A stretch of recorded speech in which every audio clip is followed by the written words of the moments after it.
Sesaat lagi kita akan mengikuti embun pagi.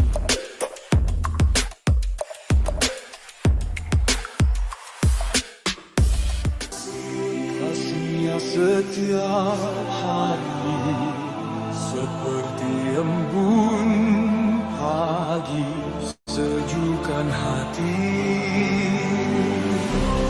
Ucapkan syukur, Tuhan Yesus baik, biar kita tabur perkataan yang baik. Tuhan sediakan kebutuhanku,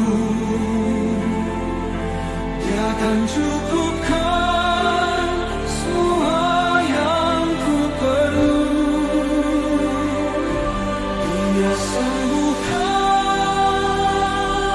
semua sakitku,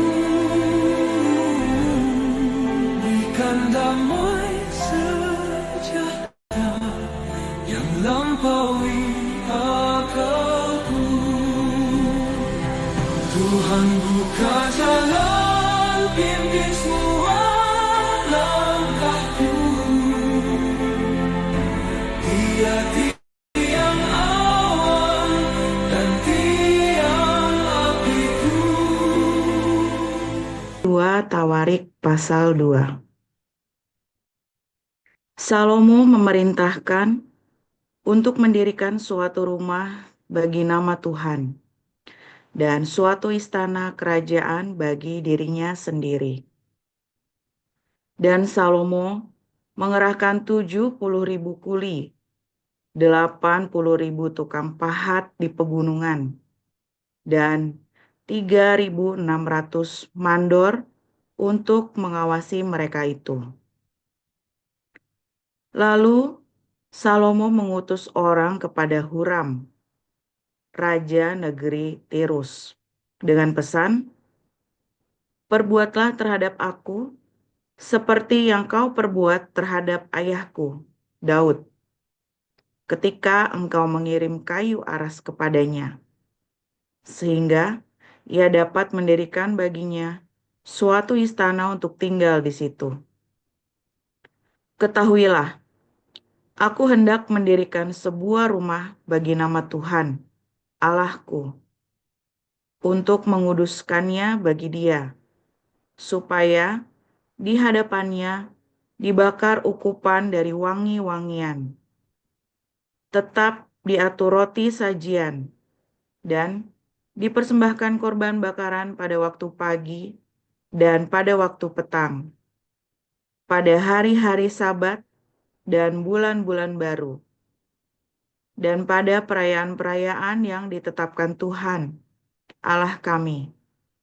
Sebab semuanya itu adalah kewajiban orang Israel untuk selama-lamanya. Dan rumah yang hendak kudirikan itu harus besar, sebab Allah kami lebih besar dari segala Allah. Tetapi siapa yang mampu mendirikan suatu rumah bagi Dia? Sedangkan langit, bahkan langit yang mengatasi segala langit pun tidak dapat memuat Dia. Dan siapakah aku ini, sehingga aku hendak mendirikan suatu rumah bagi Dia, kecuali sebagai tempat untuk membakar korban di hadapannya? Maka sekarang, kirimlah kepadaku seorang yang ahli mengerjakan emas, perak, tembaga, besi, kain ungu muda, kain kirmizi, kain ungu tua, dan yang juga pandai membuat ukiran, untuk membantu para ahli yang ada padaku di Yehuda dan di Yerusalem, yang telah ditunjuk ayahku Daud. Kirim juga kepadaku kayu aras, sanobar, dan cendana dari gunung Libanon, sebab aku tahu bahwa hamba-hambamu pandai menebang pohon dari Libanon. Dalam pada itu, hamba-hambaku akan membantu hamba-hambamu untuk menyediakan bagiku sejumlah besar kayu. Sebab rumah yang hendak kudirikan itu harus besar dan menakjubkan. Dan untuk tukang-tukang yang menebang pohon, kuberikan gandum 20.000 kor, jelai 20.000 kor, anggur 20.000 bat, dan minyak 20.000 bat, sebagai bahan makanan bagi hamba-hambamu itu. Dan Huram, raja negeri Tirus, mengirim surat balasan kepada Salomo yang berbunyi, "Karena Tuhan mengasihi umatnya, Ia telah mengangkat engkau menjadi raja atas mereka." Lalu Huram melanjutkan, "Terpujilah Tuhan, Allah orang Israel, yang menjadikan langit dan bumi, karena Ia telah memberikan kepada Raja Daud seorang anak yang bijaksana, penuh akal budi dan pengertian, yang akan mendirikan suatu rumah bagi Tuhan dan suatu istana kerajaan bagi dirinya sendiri. Maka sekarang aku mengirim seorang ahli yang penuh pengertian, yakni Huram-Abi, anak seorang perempuan dari Bani Dan, sedang ayahnya orang Tirus.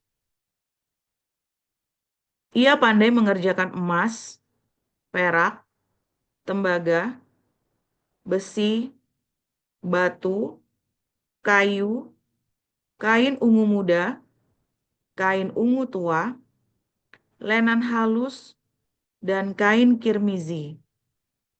Dan juga pandai membuat segala jenis ukiran dan segala jenis rancangan yang ditugaskan kepadanya, dengan dibantu oleh ahli-ahlimu dan oleh ahli-ahli ayahmu, tuanku Daud.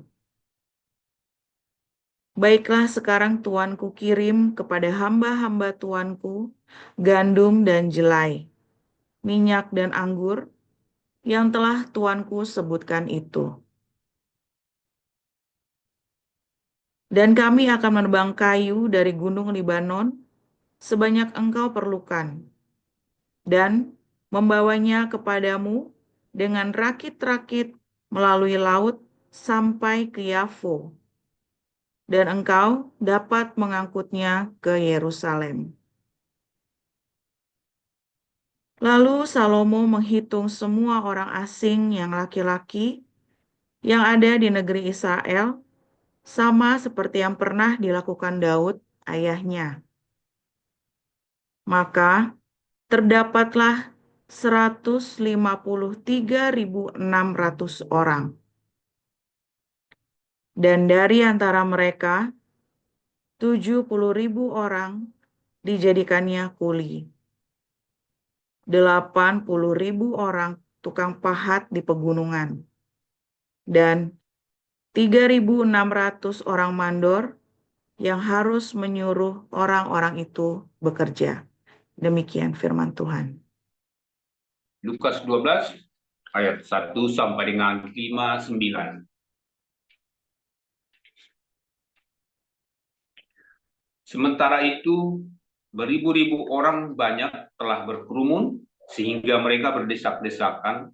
Lalu Yesus mulai mengajar pertama-tama kepada murid-muridnya, katanya, "Waspadalah terhadap ragi, yaitu kemunafikan orang Farisi. Tidak ada sesuatu pun yang tertutup yang tidak akan dibuka, dan tidak ada sesuatu pun yang tersembunyi yang tidak akan diketahui. Karena itu, apa yang kamu katakan dalam gelap akan kedengaran dalam terang, dan apa yang kamu bisikkan ke telinga di dalam kamar akan diberitakan dari atas atap rumah. Aku berkata kepadamu, hai sahabat-sahabatku, Janganlah kamu takut terhadap mereka yang dapat membunuh tubuh dan kemudian tidak dapat berbuat apa-apa lagi. Aku akan menunjukkan kepada kamu siapakah yang harus kamu takuti. Takutilah dia yang setelah membunuh mempunyai kuasa untuk melemparkan orang ke dalam neraka.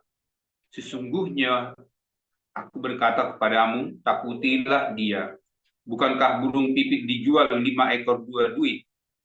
Sungguh pun demikian, tidak seekor pun daripadanya yang dilupakan Allah, bahkan rambut kepala maupun terhitung semuanya. Karena itu jangan takut, karena kamu lebih berharga daripada banyak burung pipit. Aku berkata kepadamu, setiap orang yang mengakui aku di depan manusia, anak manusia juga akan mengakui dia di depan malaikat-malaikat Allah. Tetapi barang siapa menyangkal aku di depan manusia, ia akan disangkal di depan malaikat-malaikat Allah. Setiap orang yang mengatakan sesuatu melawan anak manusia, ia akan diampuni. Tetapi barang siapa menghujat Roh Kudus, ia tidak akan diampuni. Apabila orang menghadapkan kamu kepada majelis-majelis atau kepada pemerintah-pemerintah dan penguasa-penguasa, janganlah kamu khawatir bagaimana dan apa yang harus kamu katakan untuk membela dirimu. Sebab pada saat itu juga Roh Kudus akan mengajar kamu apa yang harus kamu katakan. Seorang dari orang banyak itu berkata kepada Yesus, Guru, katakanlah kepada saudaraku supaya ia berbagi warisan dengan aku. Tetapi Yesus berkata kepadanya, Saudara, siapakah yang telah mengangkat aku menjadi hakim atau pengantara atas kamu? Katanya lagi kepada mereka, berjaga-jagalah dan waspadalah terhadap segala ketamakan. Sebab walaupun seorang berlimpah-limpah hartanya, hidupnya tidaklah tergantung daripada kekayaannya itu. Kemudian ia mengatakan kepada mereka suatu perumpamaan, katanya, ada seorang kaya, tanahnya berlimpah-limpah hasilnya. Ia bertanya dalam hatinya, apakah yang harus aku perbuat? Sebab aku tidak mempunyai tempat di mana aku dapat menyimpan hasil tanahku. Lalu katanya, inilah yang akan aku perbuat. Aku akan merombak lumbung-lumbungku dan aku akan mendirikan yang lebih besar dan aku akan menyimpan di dalamnya segala gandum dan barang-barang. Sesudah itu aku akan berkata kepada jiwaku, ada padamu banyak barang tertimbun untuk bertahun-tahun lamanya. Beristirahatlah, makanlah, minumlah, dan bersenang-senanglah. Tetapi firman Allah kepadanya, hai engkau orang bodoh, pada malam ini juga jiwamu akan diambil daripadamu. Dan apa yang telah kau sediakan, untuk siapakah itu nanti? Demikianlah jadinya dengan orang yang mengumpulkan harta bagi dirinya sendiri, jikalau ia tidak kaya di hadapan Allah. Yesus berkata kepada murid-muridnya, karena itu aku berkata kepadamu, janganlah khawatir akan hidupmu, akan apa yang hendak kamu makan, dan janganlah khawatir pula akan tubuhmu, akan apa yang hendak kamu pakai. Sebab hidup itu lebih penting daripada makanan, dan tubuh itu lebih penting daripada pakaian. Perhatikanlah burung-burung gagak yang tidak menabur dan tidak menuai dan tidak mempunyai gudang atau lumbung. Namun demikian diberi makan oleh Bapa. Namun demikian diberi makan oleh Allah. Betapa jauhnya kamu melebihi burung-burung itu. Siapakah di antara kamu yang karena kekhawatirannya dapat menambahkan sehasta pada jalan hidupnya? Jadi, jikalau kamu tidak sanggup membuat barang yang paling kecil, mengapa kamu khawatir akan hal-hal lain? Perhatikanlah bunga bakung yang tidak membingkal dan tidak menenun. Namun, aku berkata kepadamu, Salomo dalam segala kemegahannya pun tidak berpakaian seindah salah satu dari bunga itu. Jadi, jika rumput di ladang yang hari ini ada dan besok dibuang ke dalam api, demikian didandani Allah. Terlebih lagi kamu, hai orang yang kurang percaya. Jadi janganlah kamu mempersoalkan apa yang akan kamu makan atau apa yang akan kamu minum, dan janganlah cemas hati. Semua itu dicari bangsa-bangsa di dunia yang tidak mengenal Allah. Akan tetapi Bapamu tahu bahwa kamu memang memerlukan semuanya itu. Tetapi carilah kerajaannya, maka semuanya itu akan ditambahkan juga kepadamu. Janganlah takut, hai kamu kawanan kecil, karena Bapamu telah berkenan memberi kamu kerajaan ini. Juallah segala milikmu dan berikanlah sedekah. Buatlah bagimu pundi-pundi yang tidak dapat menjadi tua, suatu harta di surga yang tidak akan habis, yang tidak dapat didekati pencuri, dan yang tidak dirusakkan dengan. Karena di mana hartamu berada, di situ juga hatimu berada.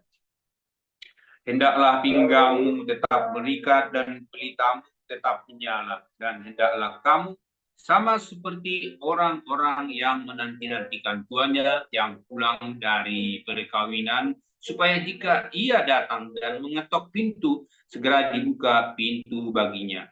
Berbahagialah hamba-hamba yang didapati tuannya berjaga-jaga ketika ia datang. Aku berkata kepadamu, sesungguhnya ia akan mengikat pinggangnya dan mempersilahkan mereka duduk makan, dan ia akan datang melayani mereka. Dan apabila ia datang pada tengah malam atau pada dini hari dan mendapati mereka berlaku demikian, maka berbahagialah mereka.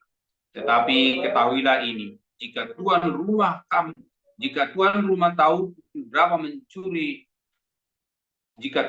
tahu pukul berapa pencuri akan datang, ia tidak akan membiarkan rumahnya dibongkar. Hendaklah kamu juga siap sedia, karena Anak Manusia datang pada saat yang tidak kamu sangkakan. Kata Petrus, Tuhan, kamikah yang engkau maksudkan dengan perumpamaan itu, atau juga semua orang?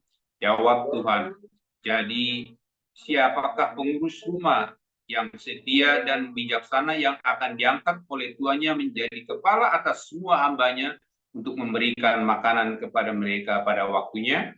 Berbahagialah hamba yang didapati tuannya melakukan tugasnya itu ketika tuannya itu datang.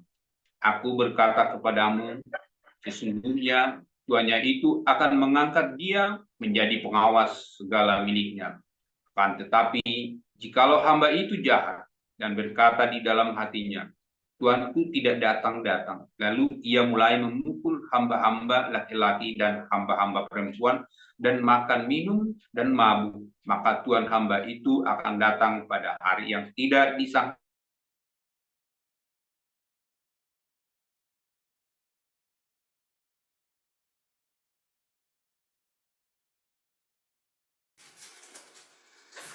Terhadap tuannya, tetapi yang tidak mengadakan persiapan atau tidak melakukan apa yang dikehendaki tuannya, ia akan menerima banyak pukulan. Tetapi barang siapa tidak tahu akan kehendak tuannya dan melakukan apa yang harus mendatangkan pukulan, ia akan menerima sedikit pukulan. Setiap orang yang kepadanya banyak diberi, daripadanya akan banyak dituntut. Dan kepada siapa yang banyak dipercayakan, daripadanya akan lebih banyak lagi dituntut. Aku datang untuk melemparkan api ke bumi, dan betapakah aku harapkan api itu telah menyala. Aku harus menerima baptisan, dan betapakah susahnya hatiku sebelum hal itu berlangsung. Kamu menyangka bahwa aku datang untuk membawa damai di atas bumi? Bukan. Kataku kepadamu, bukan damai melainkan pertentangan. Karena mulai dari sekarang akan ada pertentangan antara 5 orang di dalam satu rumah, 3 melawan 2 dan 2 melawan 3. Mereka akan saling bertentangan. Ayah melawan anaknya laki-laki dan anak laki-laki melawan ayahnya. Ibu melawan anaknya perempuan dan anak perempuan melawan ibunya. Ibu mertua melawan menantunya perempuan dan menantu perempuan melawan ibu mertuanya. Yesus berkata pula kepada orang banyak, apabila kamu melihat awan naik di sebelah barat, segera kamu berkata, akan datang hujan, dan hal itu memang terjadi. Dan apabila kamu melihat angin selatan bertiup, kamu berkata, hari akan panas terik, dan hal itu memang terjadi. Hai orang-orang munafik, rupa bumi dan langit kamu tahu menilainya. Mengapakah kamu tidak dapat menilai zaman ini? Dan mengapakah engkau juga tidak memutuskan sendiri apa yang benar?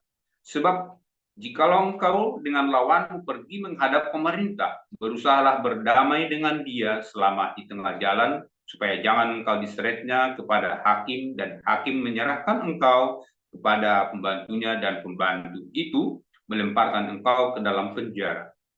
Aku berkata kepadamu, engkau tidak akan keluar dari sana sebelum engkau membayar hutangmu sampai lunas. Demikianlah firman Tuhan. Haleluya, firman Tuhan selalu baru setiap hari. Kita menanti-nantikan Tuhan dengan penuh cinta, dengan penuh pengharapan. Jangan lupa berbuat baik. Sibukkan dirimu dengan pekerjaan kerajaan Allah. Ya, sibukkan dirimu dengan pekerjaan kerajaan Allah.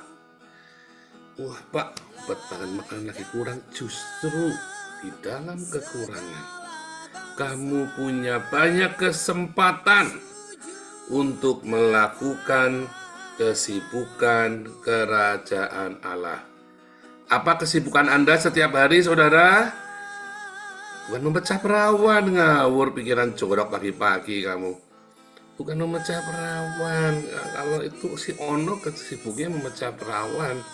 Kesibukan Anda di dalam kerajaan Allah adalah berbuat baik. Ya, di dalam segala keterbatasan, makin kamu terbatas hidupnya, ya, terbatas itu apa? Macam-macam ya. Terbatas ekonomi udah pasti ya. Terbatas fisiknya, sakitlah, lumpuhlah. Terbatas karena Anda dalam stres, depresi. Terbatas karena Anda ya baru dalam kerepotan nguruh, ya kan? Suami pergilah dibawa wewe gombel, istri pergi dibawa genderuwo dan sebagainya macam. Itu keterbatasanmu, saudara. Tapi rata-rata ekonomi ya, rata-rata ekonomi. Nah, teologinya Yesus adalah teologi ekonomi masalahnya. Ekonomi terjadi karena keterbatasan, ya, oikos nomos, ya, aturan hukum dari sebuah keluarga. Oikos nomos, kemarin baru tak ajarin ya di HBC 2 ya, saya lupa ya. Oikos nomos itu adalah aturan dalam sebuah keluarga. Keluarga sang bapa punya oikos nomos, punya hukum di dalam rumah bapa. Apa hukumnya? Cinta. Ya. Ulangi ya, pelan-pelan. Teologi di dalam kekristenan adalah teologi ekonomi. Ya, makanya orang Yahudi itu suki-suki, saudara. Orang Kristen tidak ngerti bahwa teologi di dalam Alkitab itu adalah teologi ekonomi. Ya, mereka kan langsung ke filsafat, ya kan? Nerjang sana, nerjang sini. Asal usul kehidupan dan sebagainya macam. Nah, orang Yahudi realistis. Ekonomi, makan. Ya kan? Di dalam segala keterbatasan, sumber dayanya harus diatur. Nah, itulah teologi di dalam Alkitab, ekonomi. Barang siapa memiliki, kepadanya akan ditambahkan. Barang siapa tidak memiliki, apa yang ada padanya akan diambil. Berbahagialah hamba yang kedapatan sedang bekerja ketika tuannya datang. Kalau kamu lagi pensiun, hati-hati aja kamu. Ya, kalau kamu lagi memeras hamba-hamba yang lain, hati-hati. Siapa di sini yang memanipulasi? Pendeta-pendeta kan memanipulasi sesama hamba-hamba yang lain supaya uangnya masuk ke dia semua. Ya, barang siapa minta bajumu, berikan jubahmu. Barang siapa minta jalan 1 mil, berjalanlah 2 mil. Loh, itu ekonomi, saudara, jangan ngomong bukan ekonomi. Ya, seorang raja kalau mau bikin menara dia hitung. Orang raja mau perang dia hitung. Kenapa? Karena terbatas sumber dayanya. Ya, kita semua harus berhitung setiap hari. Kalau kamu tidak sanggup membenci, jangan membenci. Lebih baik kamu mengampuni.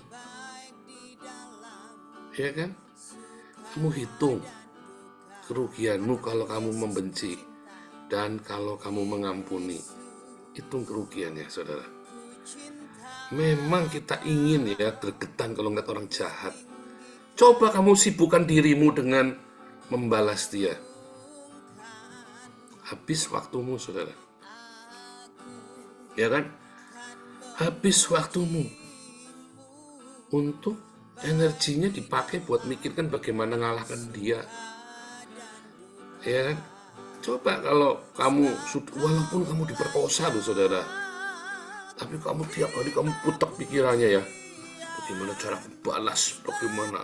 Maaf ya saudara, sekalipun kamu tuh dirugikan dengan amat sangat, habis waktumu untuk balas dendam supaya kamu puas. Di ujung kemudian berapa tahun kemudian kamu masuk penjara. Ya kan?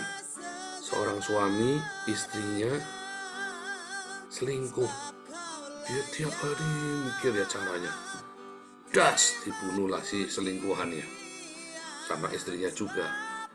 Terus dia masuk penjara, saudara. Dia bilang nggak menyesal, tapi kan sudah selesai. Coba kalau dia biarkan saja, ya sudah, mau selingkuh selingkuhlah, aku nggak mau sama kamu lagi, sudah. Dia bisa memulai hidup yang baru, mungkin dia dapat wanita yang lebih baik. Ya kan? Istri-istri, ya sudah, kalau kamu mau kawin lagi aku nggak mau, kamu tinggalin aku, kita cerai aja kalau kamu kawin lagi. Ya kan? Kamu nggak usah marah, nggak usah sakit hati. Banyak orang sakit hati, hidupnya berhenti di situ. Rugi nggak? Rugi. Masalahnya kamu keluar dari komunitas, nggak ada yang ngajari kamu, nggak ada yang mendobrak otaknya kamu itu, dobrak, goblok kamu mikirin gitu. Ya, om tante saya itu sangat luar biasa ya. Kalau dia ngasih nasihat itu koboi, ini orang-orang yang hebat-hebat ya. Tapi begitu, goblok kamu, ditinggal sama lakinya kamu pergi sana ke Taiwan. Jadi ada satu wanita ditinggal selingkuh sama laki-lakinya, saudara ya. Si perempuan ini lara-lara bertahun-tahun. Wow, ya namanya orang sakit hati itu bertahun-tahun toh. Wah, sama om tante saya digoblok-gobloki. Goblok kamu, pergi ke Taiwan sana kerja. Digoblok-goblok ya, dia pergi ke Taiwan. Wah, dia ke Taiwan kan gajinya banyak ya, banyak sama Bu Maria tuh, gajinya banyak, enak hidupnya sana, kerjanya enak, saudara ya. Kerja apa saja, mau kerja di pabrik, mau kerja di rumah tangga, kamu mau kerja di apa, enak sana. Ulang kaya dia, saudara ya, punya banyak uang, dia punya modal. Suaminya udah kere, saudara.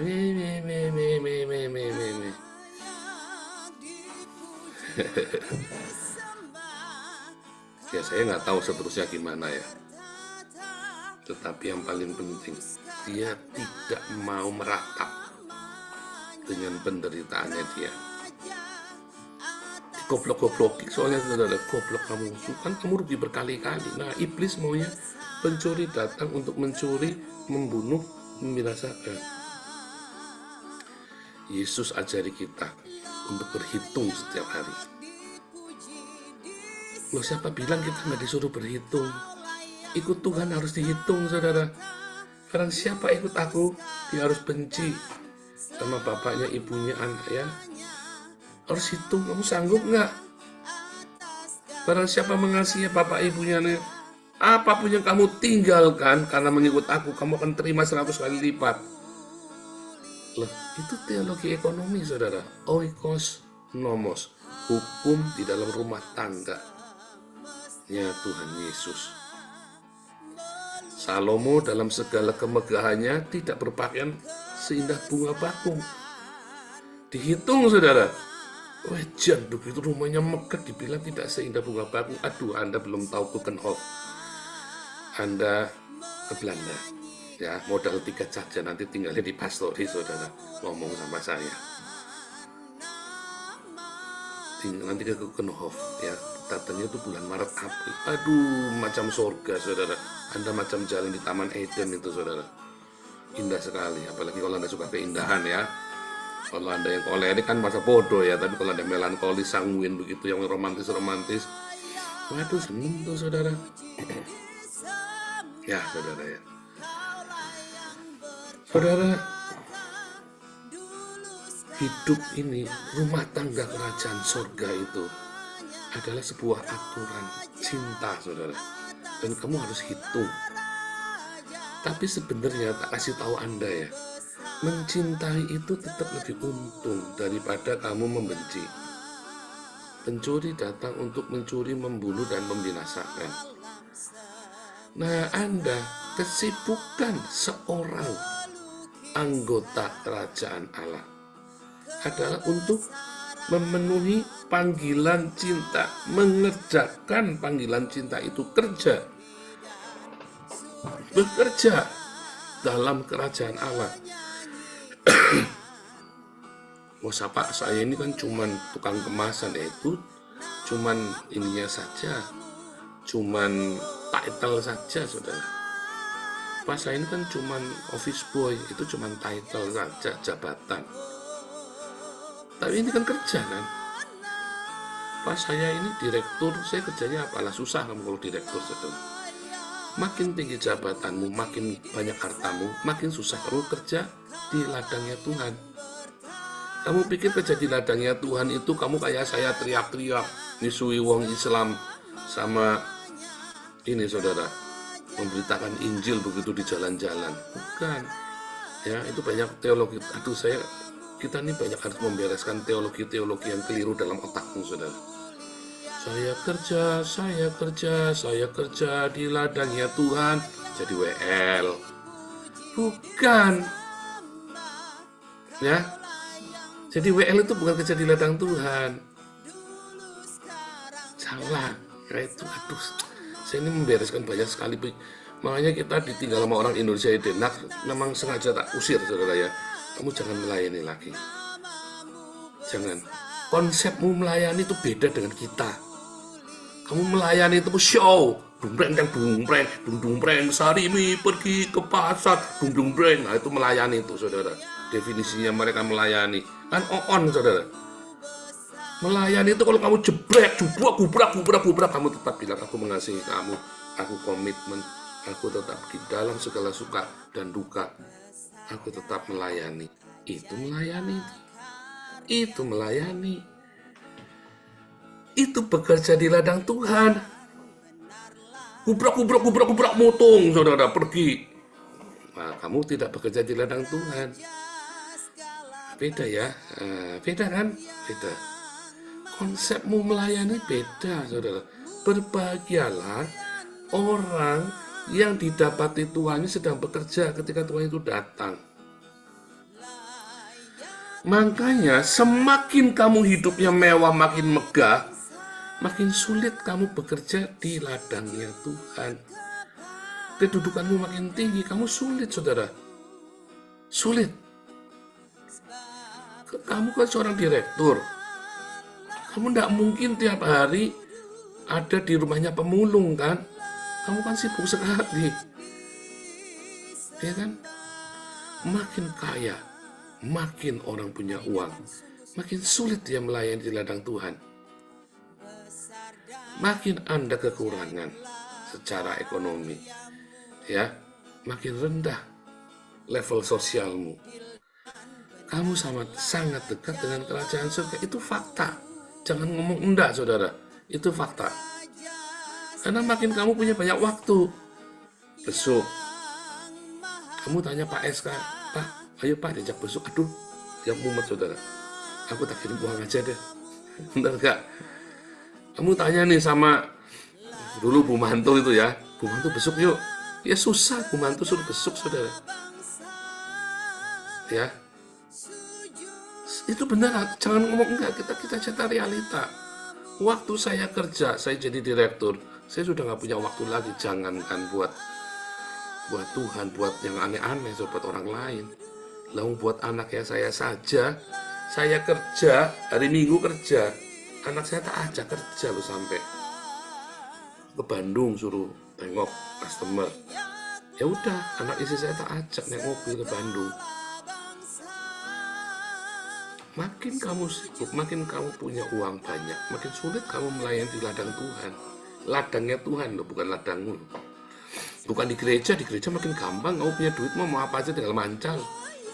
Bukan di gereja, ya, di ladang Tuhan. Kamu peduli kepada orang yang sakit. Aduh, bingung. Saya bingung kalau ada orang penyakit menular ya saudara ya. Saya bingung saudara. Saya dulu paling bingung.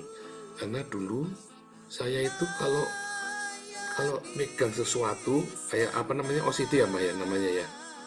Dulu tuh gitu sampai papi saya dikeplak saya tangannya ya, saya sama kakak saya masih ya dikeplak tangannya ya. Jadi kalau pegang pintu rumah bekas yang orang lain, saya pakai plastik saudara, tak buka. Karena apa? Karena keliling saya itu banyak orang kena TBC, orang kena gudigen, orang kena yang tinggal di kampung kita ya. Sehingga saya selalu geli saudara ya, bikin TV rumah begitu. Dulu kan yang punya TV cuman keluarga kami di desa itu kan. Satu kampung tuh nonton saya tuh keluar, waduh, stres itu saudara saya itu ya. Sampai akhirnya saya enggak, itu lagi dibiasain, dikeplak sama papi saya.